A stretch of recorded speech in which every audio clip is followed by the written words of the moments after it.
We do have two BPS reps on. I just want them to quickly introduce themselves. Once we get through the presentations, if there's any BPS specific questions, they're here to help. So we have Grace Jung.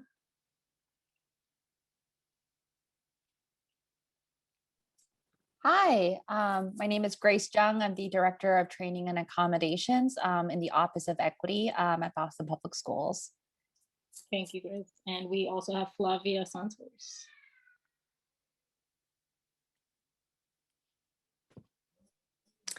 Hi, everyone. My name is Flavia Santos. I am Assistant Director at the Counseling and Intervention Center, also known as Succeed Boston. It's my pleasure to be here tonight. Later on in the evening, we're going to have a candidate for City Councilor at Large who wants to introduce himself to the SpEdPAC community. He's not on now, but he will have some time at the end of the meeting. So without Alexander Gray, yes. So without further ado, I'm going to kick it off to Ellie Castine of the Sports Museum, Boston vs. Bullies. Okay. Can I get a thumbs up if you can see this? Yes, we can. Okay, great. So as I was saying, I am here as part of Boston vs. Bullies, which is part of the Sports Museum. This is something that I started when I was in grad school. I've continued to do it just because I'm a licensed psychologist for children and adolescents. I work over at Cambridge Health Alliance, but I really enjoy continuing to do this work because it's nice to be more out in front and on the prevention end. You know, the kids and teens that I see are usually, unfortunately, much further along in terms of their experience with bullying, whether they've contributed to it or they've been on the receiving end of it. I'm also mindful that I actually came to your meeting last year, almost exactly a year ago. And, you know, little did I know then that would be one of my last sort of outings at all.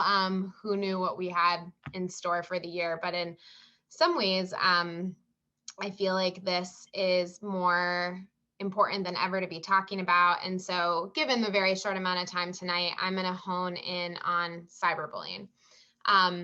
As I mentioned, we're out of the Sports Museum. We're nonprofits, but all of our materials are available on bostonversusbullies.org for free. I encourage you to check it out. There's lots of videos, lessons plans, activities, worksheets, all kinds of things that you can do with your kids.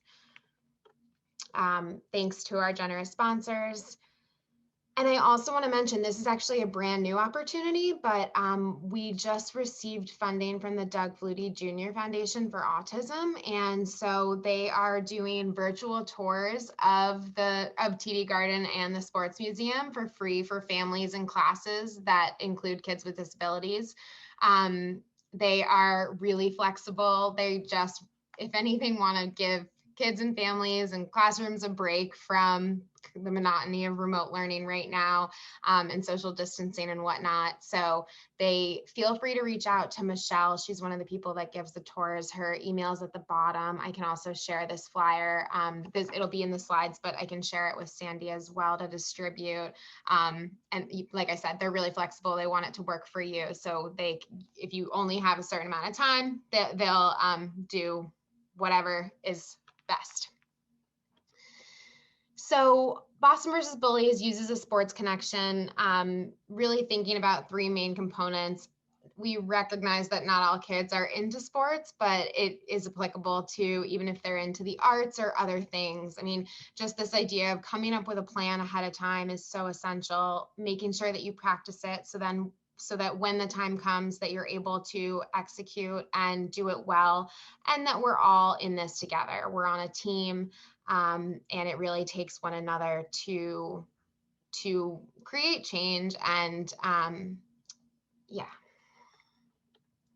So like I said, Boston vs. Bullies program overall, these are really our main objectives. But tonight I'm going to hone in on cyberbullying because I mean, at this point, kids of all ages, unfortunately, have the capacity to engage in it, witness it, see it, experience it. So, background, I hope at this point we all know that bullying is illegal. I also am not going to spend a lot of time here. Is bullying a problem? Again, unfortunately, yes. We know that it's pretty pervasive. We know that kids with disabilities are disproportionately targeted. We know that school staff see it, kids see it. We've all seen it. We've all maybe even whether we want to admit it or not, even participate in it. And so it really is a huge issue that we need to address. I think some key things to think about are that less than a third of students are notifying adults when they're bullied. Often what they're saying is that students who are the targets of bullies believe that if they tell, it will not help or it might make things worse, which is obviously a huge problem. On the flip side, and I think this is the really compelling piece, is that we know that when bystanders intervene, the bullying most often stops within 10 seconds, more than half the time. And so the idea really is to empower one another to step up, to be able to report it, to do something about it. But of course, a key point here is that students need to feel like their voice is going to be heard. And I would say that stands across outside of issues related to bullying as well.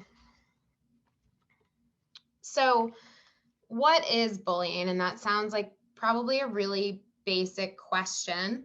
And we will often engage with kids about whether they've seen bullying, how often, how do they know it's bullying? And again, these are important conversations to be having with your children, because what I can't emphasize enough is that even if your child doesn't make mention of bullying, it's important to talk about it before it ever is a problem, should it be. It lets them know where you stand, and again, hopefully it doesn't occur to them, but it's almost inevitable that they're going to witness it. And so setting the tone that you're someone that they can talk to and will support them is really important. The three main characteristics of bullying are that it is on purpose, so it is intentional. This is really important to think about with kids with disabilities. At times, the intentions can be misperceived, or the consequences can be misperceived of how it's affected somebody else. But the key thing is it's not an accident. It's also repeated. And so what's really important about that with cyberbullying is that this is anything posted can be considered repeated because of the potential that it has to be, for example, immediately screenshot and shared with 100 other kids. So that box is automatically checked if it is something that is happening online, via text, anything behind a screen. And then lastly, it involves an abuse of power. And so that is, I mean, a bully typically chooses a kid that in some way they perceive them as vulnerable. We talk a lot about with kids the same way that you can use your power for negative and abuse it, you can also use your power for good, and both can spread really quickly. And so again, trying to empower kids to be kind to one another and positively support one another is an essential piece of all of this conversation. There are four main types of bullying.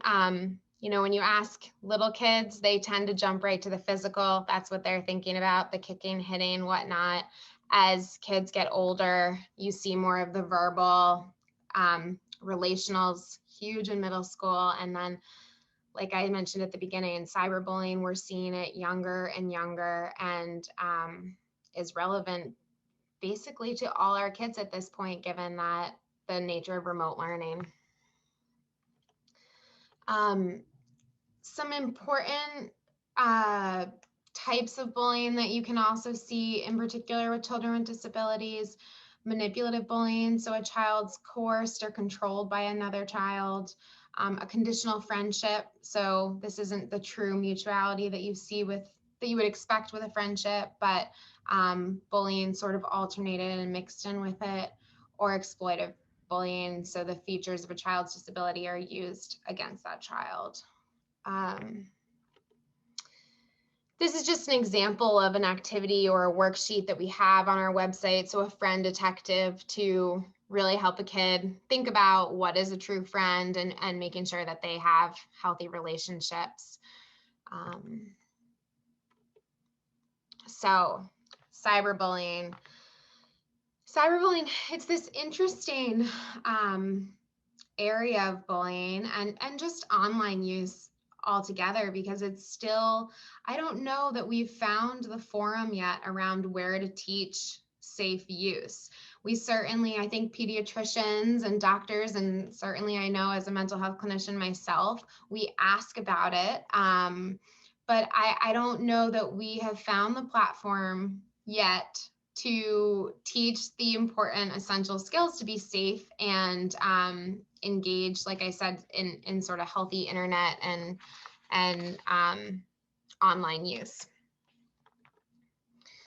So some of the key things that I will emphasize to you, that I will hope you'll emphasize with your children, is that I think it's really easy to lose sight of the fact that what you do online has consequences offline.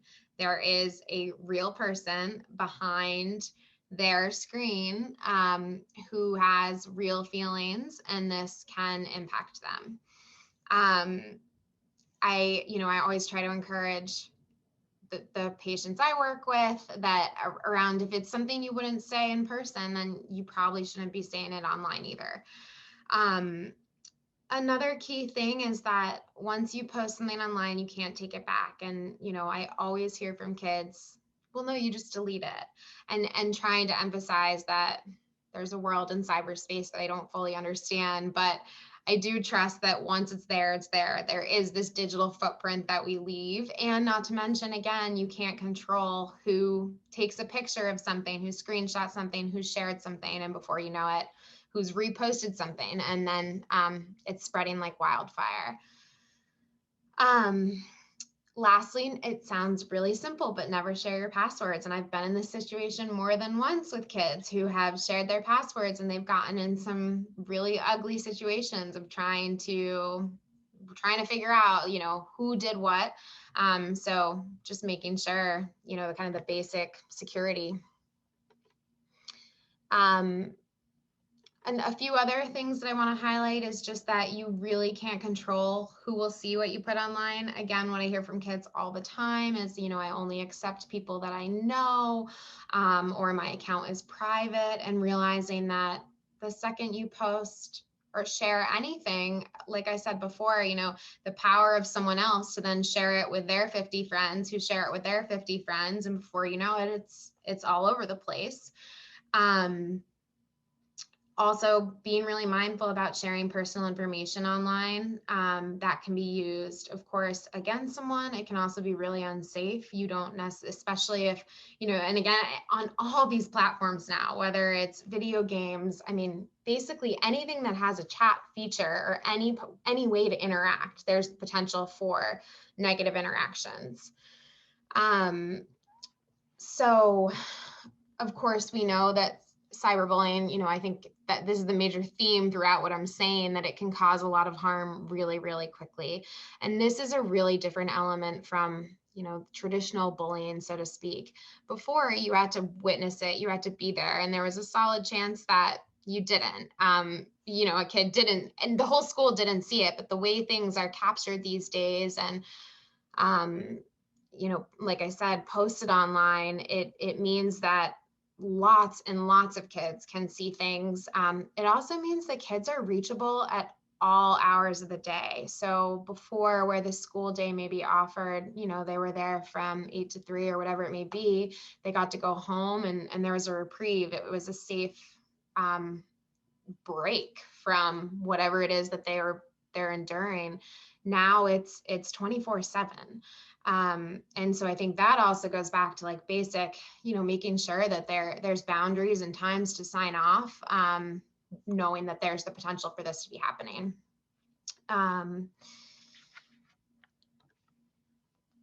You know, encouraging kids, if they see cyberbullying, obviously not joining in, not encouraging it by forwarding the message or reposting it. And I think this is one I want to really highlight, because I think kids can think that, you know, even by sharing it with a friend saying, oh my gosh, you know, I can't believe someone did that, recognizing that you're still then spreading it, you're still sharing it more. And so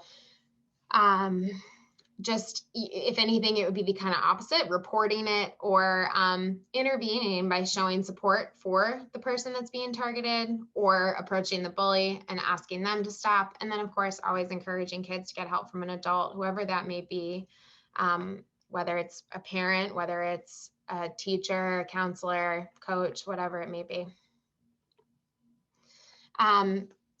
There's also, you know, it's important to realize sometimes it's best not to respond, knowing that kids who are doing the bullying can like to get reactions. Sometimes that just fuels the fire. I also know it feels like an important skill to be teaching kids that you can find whatever you want to find on the internet. And so if you tried to respond to every person that was engaging in something you didn't agree with, I mean, you would lose your whole life trying to address it all. And so figuring out, sort of helping kids to figure out, like, what are your boundaries? What are lines that are crossed where you certainly should stick up and speak up for yourself, stick up for others and for yourself and speak up. And when should it be something that you set aside or simply tell an adult and whatnot. Obviously, you can always report the material by saving it, taking pictures, printing it, and then there's always the option, of course, too, to block the person, delete them as a friend, follower, so on and so forth. I think a really good rule of thumb is if there's something online that makes a child, adolescent, anxious, sad, uncomfortable, that's a cue. Don't engage, talk to an adult. I think also around if they're hemming and hawing about what they should say, what they should post, like, would this picture make this friend upset in some way? If you're wondering, then you shouldn't post it or you shouldn't say it. I think that is a helpful sort of, again, rule of thumb.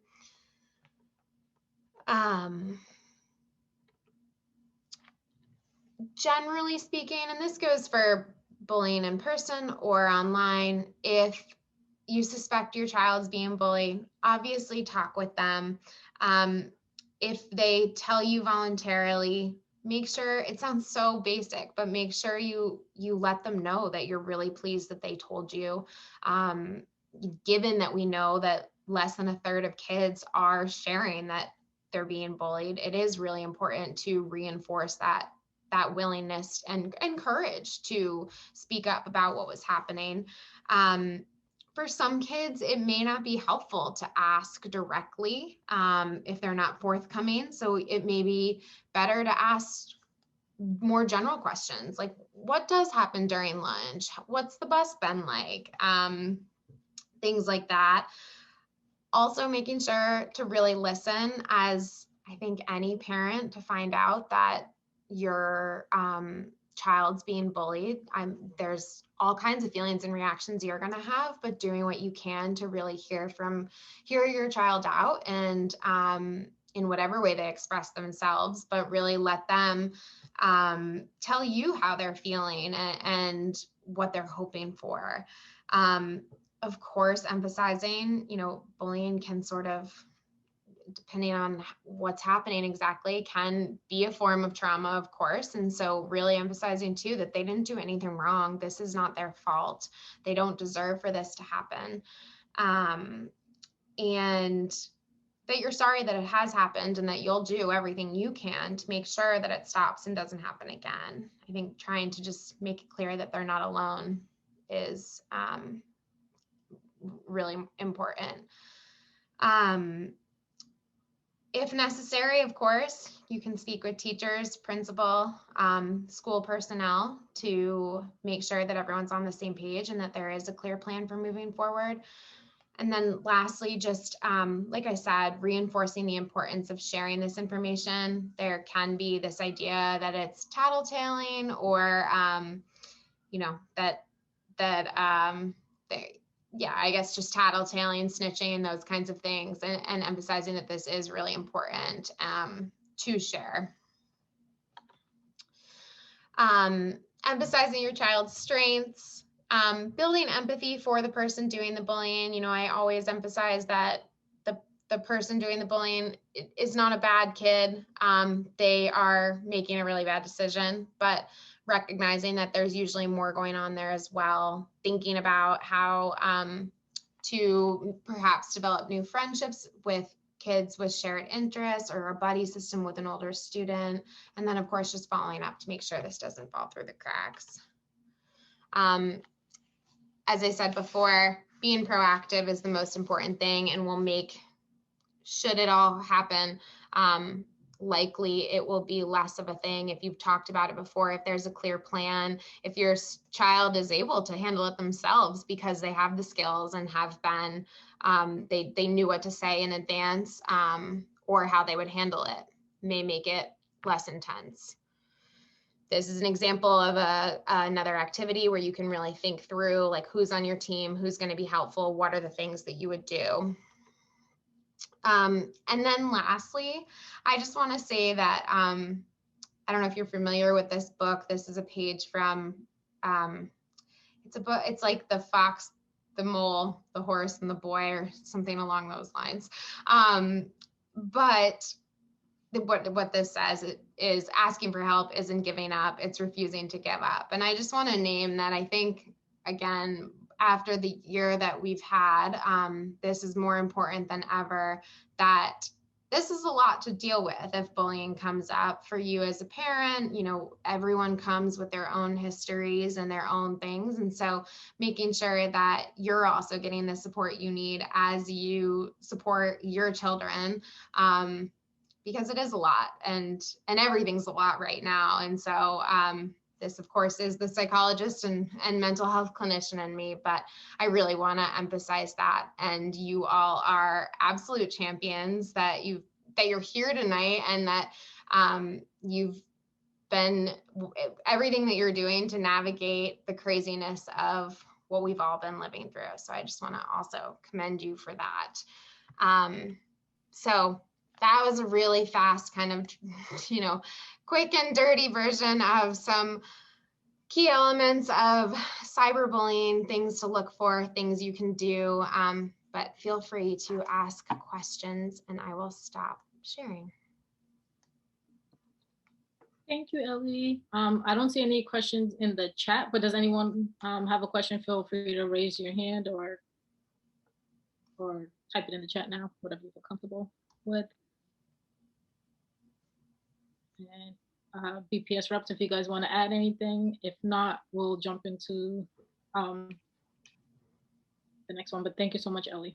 And also, these slides will be shared on our website after, if anyone wants to review them. And this meeting is being recorded and it will be posted. So if you want to circle back and watch again.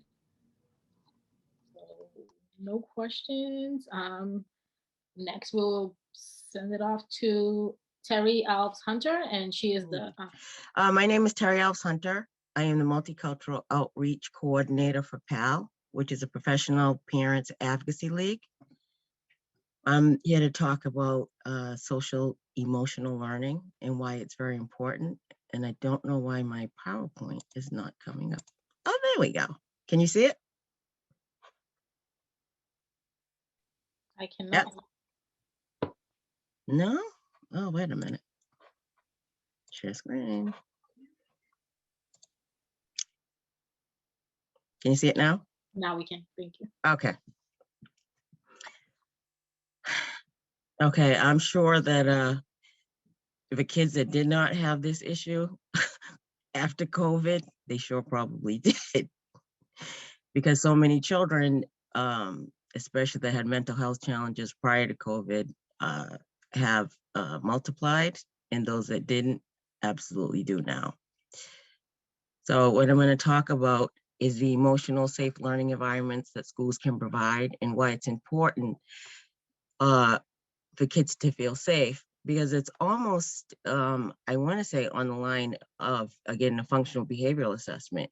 If their emotions and behaviors are affecting their access to the curriculum, then they can't learn. And it's really important for schools to have the social emotional learning skill set in order to provide it for their children. About 5 years, I used to be on the board of SpEdPAC when I lived in Boston. I now live on the Cape. And my son went to the Manning, which had a social emotional learning module in place, which was really good. So here is, why is it important? It's important in the classroom in two ways. They do have an impact on learning. And it's also not only fundamental, a child needs to develop with their emotions in order to learn. My personal story is that my son I adopted from foster care. So he had reactive attachment disorder, PTSD, ADHD, dyslexia. Excuse me. I just have my soda, just a little No, bit. not right now. Just a little bit. And what happened was, when we got to school, we couldn't even sit more than 5 seconds in circle time. So it was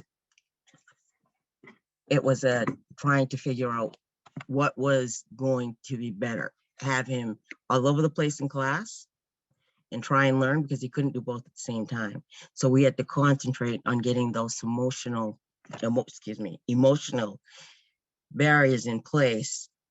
And by the end of the year, he was actually able to sit through circle time, participate in class, and actually begin to learn.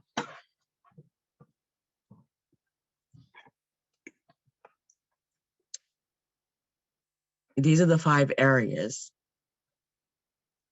that socially and emotionally competent children have in their core areas. They're self-aware, they can regulate their emotions, they have good relationship skills, and they're responsible decision-making.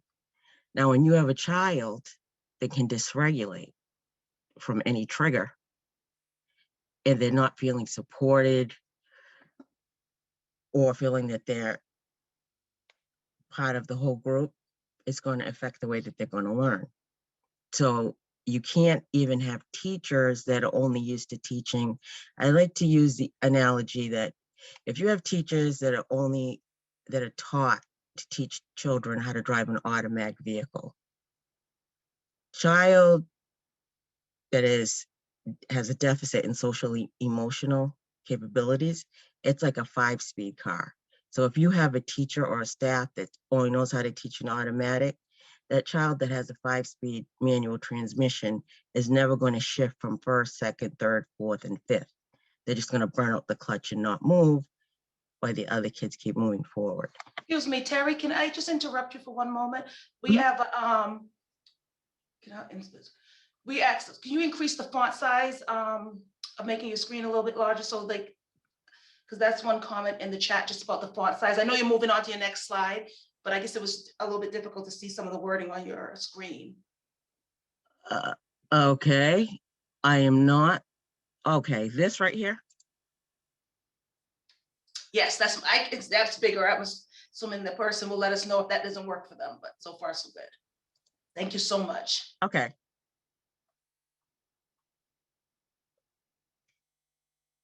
So, effective instructional methods. As we both know, a lot of kids don't listen, but they imitate. So a lot of it has to do with modeling and coaching. And sometimes it's a lot of reminders, coaching, group discussions, and children that don't need it as much on the other side can also benefit, because then they are attuned to the other child who doesn't have it. So everybody gets to be on a level playing field. Teamwork is very, very important, and that has to be with the parent, the teacher, and the district. It has to be a team. It's no different than when you have a team for an IEP. And if you IEP, individual education plan, you will find that a lot of kids that have special needs on an IEP do lack and need the supports for social emotional learning. They have to learn to regulate, because it's not about compliance as much as it is about regulation.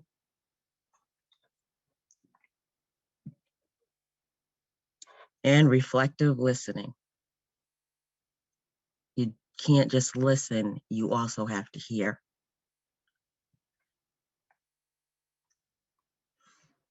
Now, bullying, harassment, and violence, all that plays into it. That means that if a child has experienced any of this at home, outside the school, in their own personal struggles with their family, behind the scenes at school, this can happen. Now, my son at 7 was racially bullied in school. And consequently, he tried to hang himself. Now, I missed the initial signs of that because kids were telling other kids not to play with him because of the color of his skin.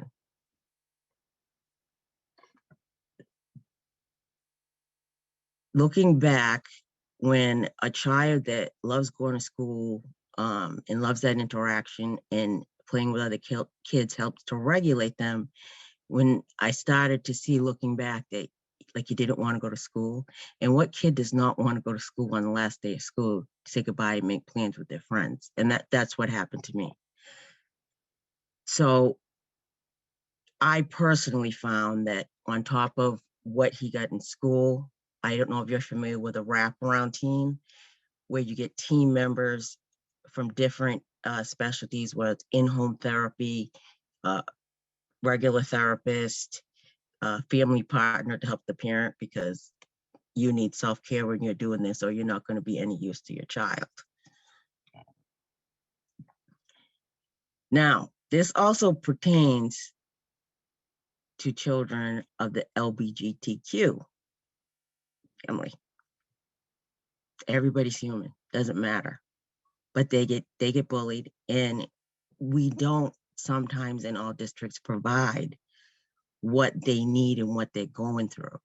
And if it was more upfront and understanding and more encompassing, we would have a much better impact from our students. We need to train, make sure the people that are teaching our children are trained in what they need. It is their legal right to get an education and to be treated fairly and with equity. I hope I'm not going too fast. As you can see, social emotional learning helps students and adults because it helps us all to be better. That kid's going to grow up to be a much better adult, and that adult that's teaching that kid will learn the signs, the symptoms, the triggers, and everything to help the other kids coming through their classroom. It also can help to educate our community, educate us as parents on things that we can do at home to help support it. And it's just a win-win all around. And like I said, with remote learning, I think a lot of kids have missed out on the social emotional connection because it's all virtual. But some of the things that I had found that happened for my son's district is I requested a virtual lunch bunch. So they were able to share at lunch at the same time that they were eating lunch and discuss things. So it wasn't like an academic thing. It wasn't a learning thing. It was a, let me connect with you. I have also found that doing remote learning that, you know, some parents may not agree with me with the Xbox or the PS4 or PS5, but I found that that connection when they could talk to other kids online providing you have those parental controls in there, it actually helped to keep some of the normalcy and regulations, at least it did for my son.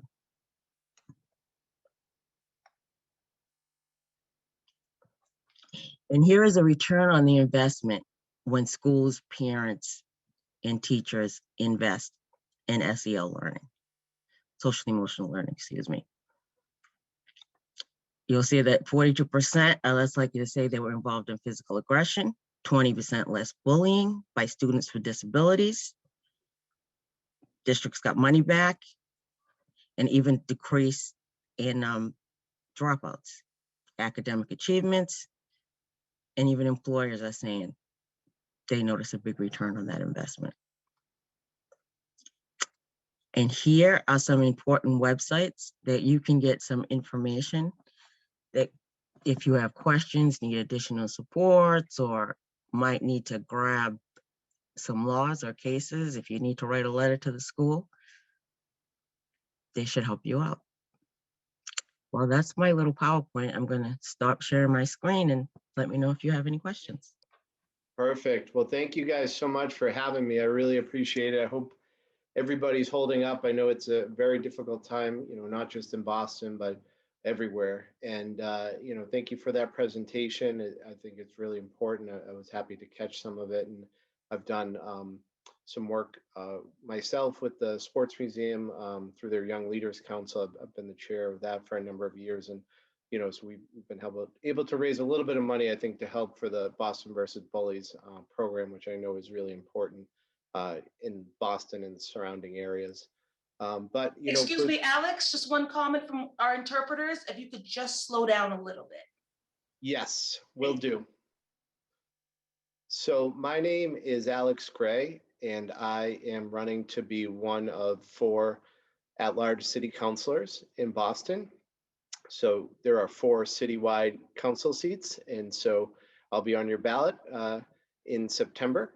And I am running because I have had the chance to work in every neighborhood in the city and had the chance to listen to the stories of people throughout the city.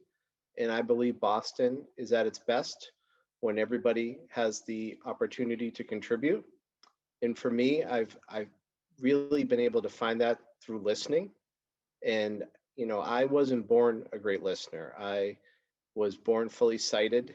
And, my wife will sometimes go to visit my mom and watch movies of me as a kid. And, I was running around sort of like any rambunctious young kid. And, but I started to go blind when I was 8. I lost all the vision in my left eye at age 8. I started to lose the vision in my right eye over the next few years. And, things started to change in my life. And, initially, I was in elementary school when I started to go blind. I was in a public school. And so things were okay. There was a lot of adjustments, learning to read Braille and, learning to use a white cane and things like that. But, I went from sort of being Alex who could see to Alex who couldn't see. And so it wasn't super difficult, but that really started to change when I went to middle school and I was sort of unknown there. And, even before I arrived, the questions started sort of, we don't feel comfortable with Alex in a traditional classroom. What about this? Or, this is a liability. And I'm sure a lot of folks on this call have had similar, questions and, frustrating comments. So I know I'm not alone in that.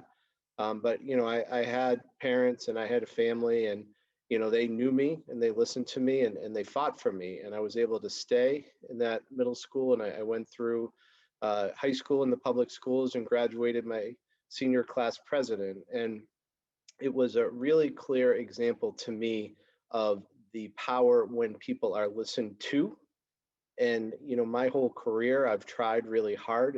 My whole career has been in public service. And I've tried to be somebody that takes the time to listen to people, because to be quite honest, I don't think I've really understood an issue or a policy unless I've taken the time to listen to people that are impacted by it.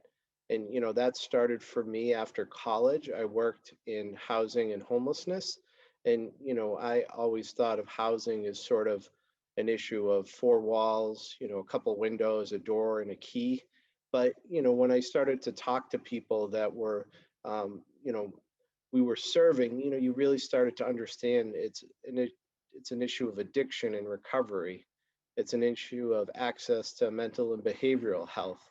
And, it's an issue at times of inequities in the criminal justice system. I went to law school and I had a chance to work for Governor Patrick as an advisor on policy. And we, at that time, the governor was launching the Fairmount commuter rail line. And again, I always thought of as trains as sort of transportation as tracks and trains, you get from A to B. But, I was brought into a lot of conversations with folks in various neighborhoods. And, we really started to see that it's an issue also about neighborhood equity. It's about racial inequalities. It's an issue of climate and environmental justice. And, even up to my current time, I've worked for Mayor Marty Walsh for a number of years, and I've done a lot of work on careers and education. And I've been proud to be one of the team that started the tuition-free community college plan here in Boston. And again, we started with the idea that we could provide, free tuition and free mandatory fees. And we started to go out to all the neighborhoods and to various schools. And I remember distinctly a guidance counselor at Fenway High grabbed me and said, like, I love this program, but I want to walk you through the reality of students that I work with. And, when I talk about college, we talk about how are we going to be able to afford books each semester. We talk about technology and, maybe the school gave a student a laptop and it's about to give out, or maybe they have to give the laptop back when they graduate, or, at age, when they graduate from school, they'll have to give up their free T-Pass. So, we took that feedback back to the mayor, back to my boss, and we were able to add a stipend. And we couldn't cover the cost of everything, but we were able to give the students $1,000, and we went from serving 50 kids to over 500. So, I believe I can do this job on day one, and I think, I have ideas and I have experience, but I think I also have a willingness to talk to people and hear their stories. And I think that ultimately is what makes a good policy an even better one. And, my last piece is, when we talk about listening to people, the Boston City Council has really become a very diverse and representative body over the last 10 years. Folks of all different backgrounds, races and ethnicities, genders, sexual orientations. And I think the city has gotten better as a result of it. But, I think we could all agree that we haven't seen that representation for people with disabilities. And, I think we all know that people with disabilities have unique talents and perspectives. I mean, we saw just recently Amanda Gorman is a tremendous poet who has a disability. That people like Stephen Hawking is a genius who had a disability. And even Greta Thunberg is a great climate advocate and she has a disability. So we know the talent's there. We just know that people with disabilities don't always get the opportunity. So, I know that I can bring that lived experience as somebody who's blind to the city council. And I know that if we do that, I think we could have the most, diverse and representative city council in all of America. So, I'm thankful for all the work that you guys do. I know that it's improving the lives of students. I'm a special education product myself. It's in my blood, literally. It was, for me, one of the biggest factors in my life that got me to where I wanted to be. And, I think I could be a really strong advocate for special education. So I'm not sure what the format is. I'm happy to take questions if folks have it, but I'm also happy to come back another time. I don't want to overtake my, time.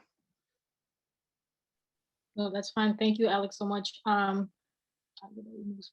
just open up the floor for questions for Ellie, Terry, or for Alex.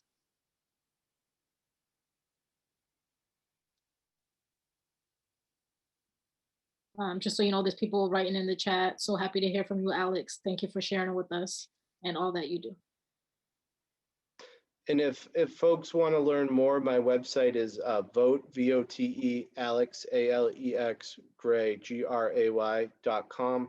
The email is info@votealexgray.com.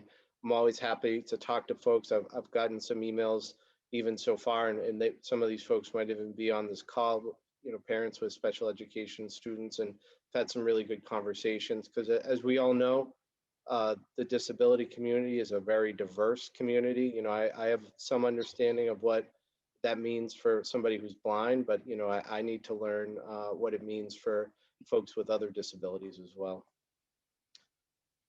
Thank you, Alex. Edith, I saw your manual hand. I just want to remind people you can raise your hand virtually also. But in this case, Edith, I saw you waving your hand, so please go ahead. Sorry, Chair Roxy, my virtual hand raising didn't work for me, so thank you for calling on me. Thank you, Alex, for sharing that.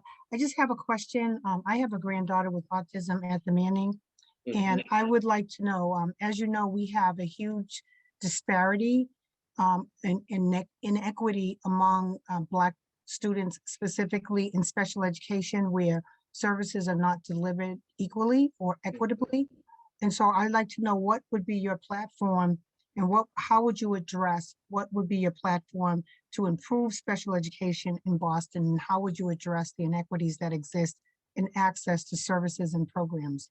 Thank you. No, I appreciate it. And to be honest, I think, I'll say right off the bat, listening has always allowed me to understand issues better. So would certainly be welcome to a further conversation to get your perspective. When I think about education, special education is always front of mind for me. I think about three things specifically, and the first is the technological piece. I think that we are in a time, and you guys know this better than I do, where virtual learning has been thrust upon, not just Boston, but the world literally.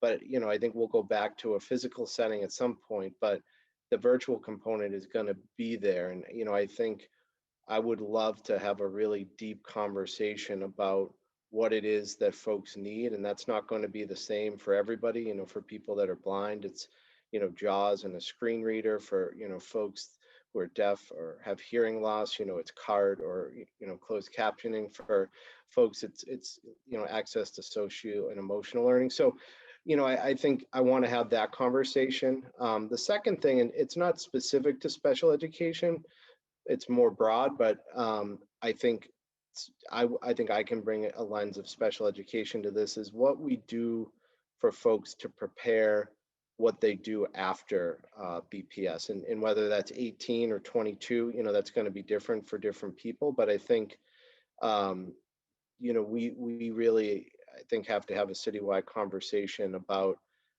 the resources that folks have, and whether that's employment, whether that's just more community involvement. I think, that's going to be different depending on the person and their disability. But, I did some work at the campus school when I was at Boston College, and, I'll never forget the first time I was there. And, we had a birthday party for somebody turning 22, and, I was 18 or 19 years old. And for me, that was always, birthdays were a festive thing. And, the staff was the spirits were high, but, for the family of the student, it was, a sad day. The security that they had and the consistency and, the reliability was moving away from them. And, I didn't get into the family to understand what that child was going to be doing after 22, but I understand that that's a reality, the cliff effect.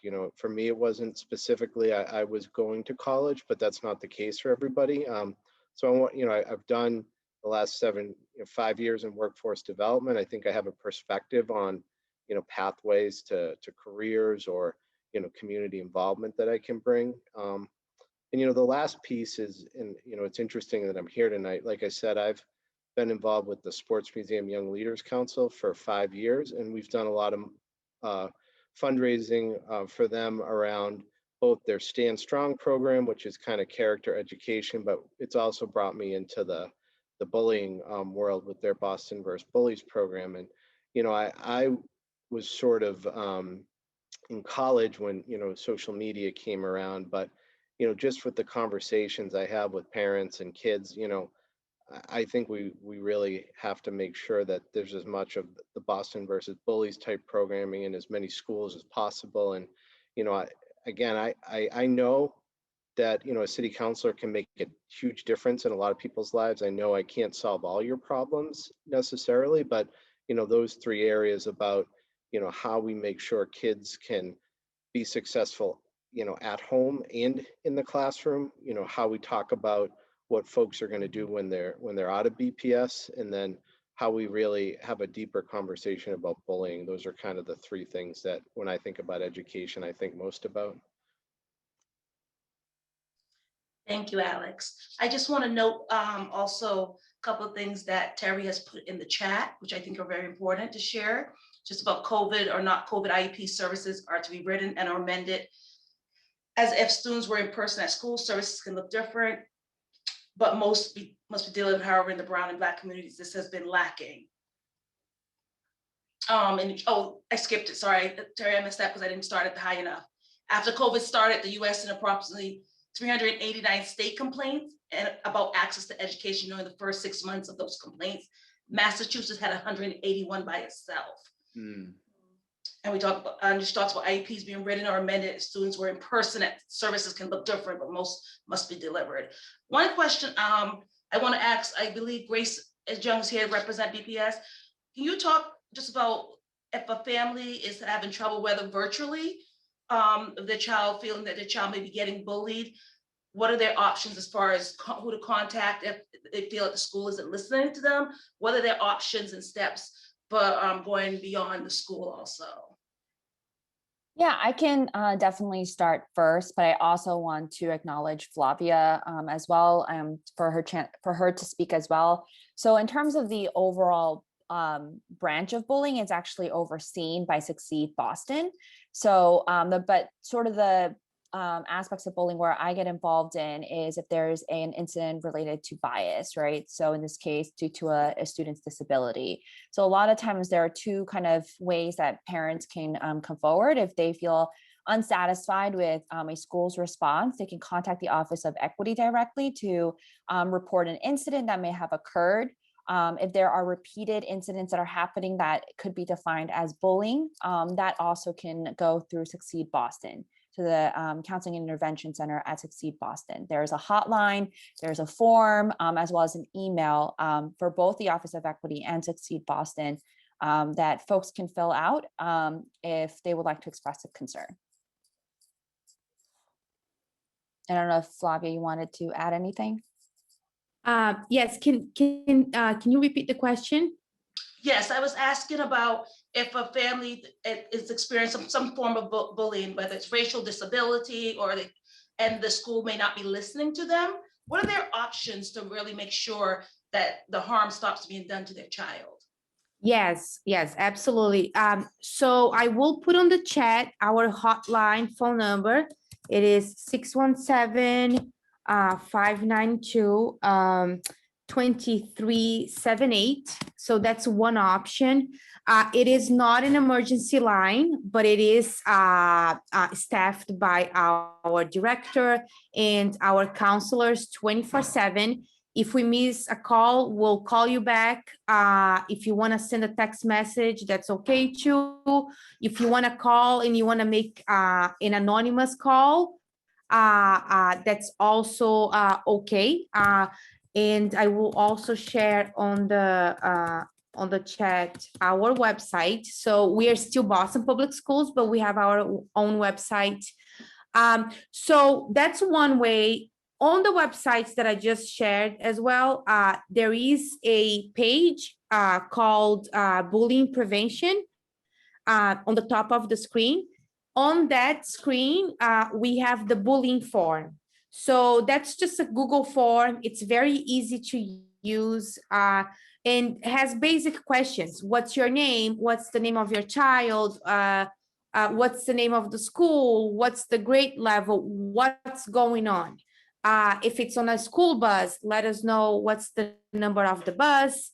If there are any witnesses, all the information that you parents and families and counselors, mentors, anyone can fill out this form.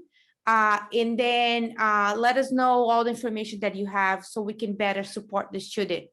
Once we get, and again, it can be anonymous, but we are not going to hold anything against or retaliate. Retaliation is also against the law, right? So it's not going to be retaliated against the parents or the student. So once we receive a copy of the bullying report, we send to the school principal, and the principal has 1 to 2 days to call the family and let them know that the bullying investigation was filed, and then an investigation should initiate right away. The investigation should take no more than 5 days. Sometimes, depending on the situation, if it's very complicated, sometimes it can go to DESI. Sometimes we have to connect with the SPED department. It can take a little bit of more days, but usually we ask principals to let us know, create a safety plan, create an action plan, a support plan within 5 days. If there is, like Grace said, if there is any, if the allegation is based on a protected class, including disabilities, we copy the Office of Equity in that report, so everybody's in the loop. Office of Equity and the principal and us. And one last thing I wanted to say is that our role when we get these reports is really to advocate for the families and for the students. So we kind of, our job is to hold the school principals, administration accountable, making sure that they are being, sensitive with the time and making sure that they are taking care of the situation right away. So we are always making sure that the law is being followed in the protocols that we have to follow in our school district.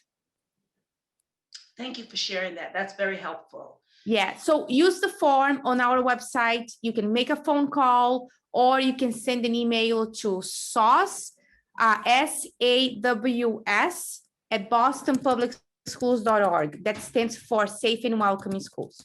I'm going to put on the chat as well. So yes, I think I'll put it in the chat. Yes. Okay, I think these 3 ways can be, will definitely get the supports that the students need. Great, thank you. Thank you. Barbara, I see your hand is up. Yeah, hi. It doesn't matter what school the child's in for the bullying, or the report could go for all schools? For all 125 schools. Yep, all schools. I mean, they're like charter schools, that report go for charter schools too?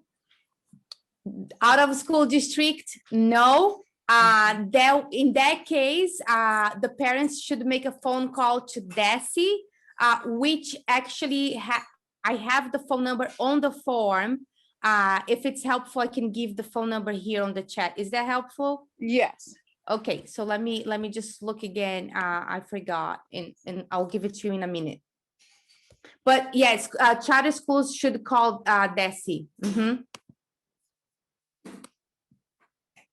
And thank you. I know Latia had a question earlier up in the chat about what are you guys doing for children that are in foster care? Or how do you assist this population that's struggling significantly? And I think she directed that question to Ellie at Boston vs. Bullies, or Alex, either one of you guys. Yeah, I think briefly, in terms of Boston versus Bullies is, so what I probably should have mentioned more explicitly is we do classroom presentations all the time. We'll do them for summer camps. We'll do them for really after school programs, like any group of kids. So we are happy to do that free of charge. You would just, if you go to the website, there's information about how to schedule trainings like that. But I don't know that we've specifically done outreach specifically for foster children, but I think that's a really interesting and important idea. And I'm happy, as a psychologist, where, many of my patients are in foster care. And so I'm happy to also speak with you more about that if I can be helpful to you. Thank you. And while we look for additional hands, I just want to make a couple of notes. One is I want to remind everyone that tomorrow is the last day to give feedback on the Boston School Committee's guidelines and goals for our district. And there is a goal related to special education. But any topics that you find are important to make sure our district focuses on, you want to fill out the form on the Boston School Committee website. It's available in multiple languages, and I put it in the chat just so that you can go to it and express your opinion of what do you think about what they say they're going to be focusing on. And if it goes far enough for our district, you can give your feedback there. And I just want to check, Betsy, and the second that was in the chat, Sandy will put it back in there, but there is also an exit survey for this meeting for SpEdPAC to receive, and we would just get that to give us feedback too, and Sandy's put that back in the chat. Betsy is asking, but charter schools are public schools, right? And that's related to the question about what they have to call DESI once it's non-BPS schools. So this must be the in-district charter schools though, Flavia. Yes, so the in district charters, so for example, we have the Dudley charter school. I think Grace, help me out. I think we have the neighborhood. Yeah, so there's several, so there's the there's Dudley Street, and then there's the 3 up academies, right? Right. And then we have also some other ones that where the MOA between the schools and BPS I think are still in progress, like Boston Green Academy. I think the most important thing to note here, just because I want to make sure we're being most helpful, right? If we are providing our information. So the Succeed Boston and the Office of Equity are both, we work in Boston Public Schools. So there are some in-district charter schools that we do cover, including BGA, including all the up academies, and including Dudley. And I may be missing one more. But out of district charter schools are not within our jurisdiction. So it is, that's, I think, the reason why Flavia is encouraging contacting DESI, because we don't have jurisdiction over those schools. Like, they don't follow our policies. And I think that's the biggest thing to note. I've linked the Office of Equity website, which has our non-discrimination policy statements. They're available in 10 different languages. So you can take a look if you want to review them. And those are basically the policies that our office enforces, right? So if there are any concerns, or if there's concerns that there's been insufficient action, part of our role is obviously to support and make sure any matters involving the student is addressed. But our office specifically also handles employee investigations. So if we are concerned that a school or an employee did not handle a matter correctly, that was bias-based in nature, then our role is also to look into that to see if, protocols were properly followed. So just want to kind of also mention that capacity that my office has as well. I don't think KIP is part of our jurisdiction, no. Thank you, that's very helpful. And I'm just checking, okay, Barbara, I see you have your hand back up. Was it about KIP or? Yes, that's what I'm saying. So I started trying to find out who can I talk to when I'm having a bullying problem at like KIP Academy.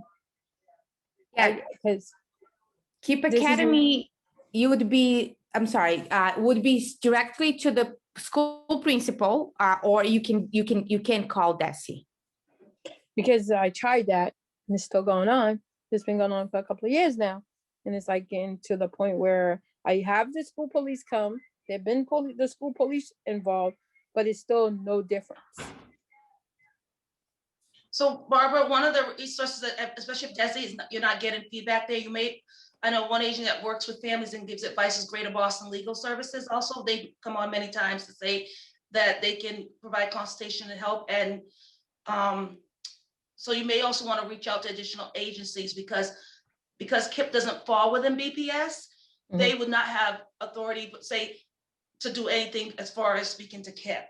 I think outside agencies like PPAL with Terry and some of these other organizations that are external can maybe help you and facilitate advocating with you and ensuring your child, because first, let me be clear. We want no child to be bullied, whether you're in BPS or not. It should not be happening anywhere, point blank. Because as you heard from Terry's story, it can be fatal, it can be detrimental, and our children should never have to go through that. But it's just that they wouldn't be able to provide it. So especially if you reached out, KIP falls under also filling out a PRS, a problem resolution complaint. So you should definitely be reaching out to your school and other avenues, but it's just that we can't provide the resources here just because a lot they work for BPS and it's talking about how BPS resolves it. Thank you. You're welcome. Yes, I just wanted to add that, you know, I've received phone calls from families like you who are, you know, I need help and I'm not getting the help that I need. And I have called the school, the principal, and said, hey, I work for Boston Public Schools. We represented the bullying department. I received this call. Can you help this family? And, you know, when there is another person involved, a third, a fourth person involved, they tend to like, oh my gosh, I don't know the principal, but I have to take care of this. So I really feel, I'm sorry to hear that you're not getting the help, but I think if you call DESI, that phone number, someone will answer the phone and should give you more guidance in out of school district and how you can resolve this. Thank you. Make sure and put it in writing, please, to make sure your child's rights are protected and they get what they need. And I'm just checking, does anyone else have any questions? I don't see any hands raised. And I don't see anything else in the chat, but I just want to be mindful in case anyone else is thinking. And that could be for any of our speakers, honestly. Right. Well, thank you. I do hope that you guys all take the time to just make sure you do fill out the exit survey that Sandy's put in the chat, just so we can get feedback to SpEdPAC about what are some of the topics you'd like us to cover and how this meeting went. And I see that Terry's hand is up. So please make sure you fill that out. And Terry, go right ahead. All I wanted to come across, especially in the brown and Black communities, when I say mental health as a multicultural outreach person, I find that people are like, oh my God, that's like a scarlet letter. I don't want to do that. If your child's being bullied, it's affecting their mental health. I mean, ADHD is a symptom of mental health, believe it or not. So I just want to express, don't be afraid of the label. If you have to use the label until the paradigm shifts. And that's all I wanted to say. Thank you, Terry. That's a great point and a one way to end it, because it's important that we make sure our children are getting the services they need and are advocating for them.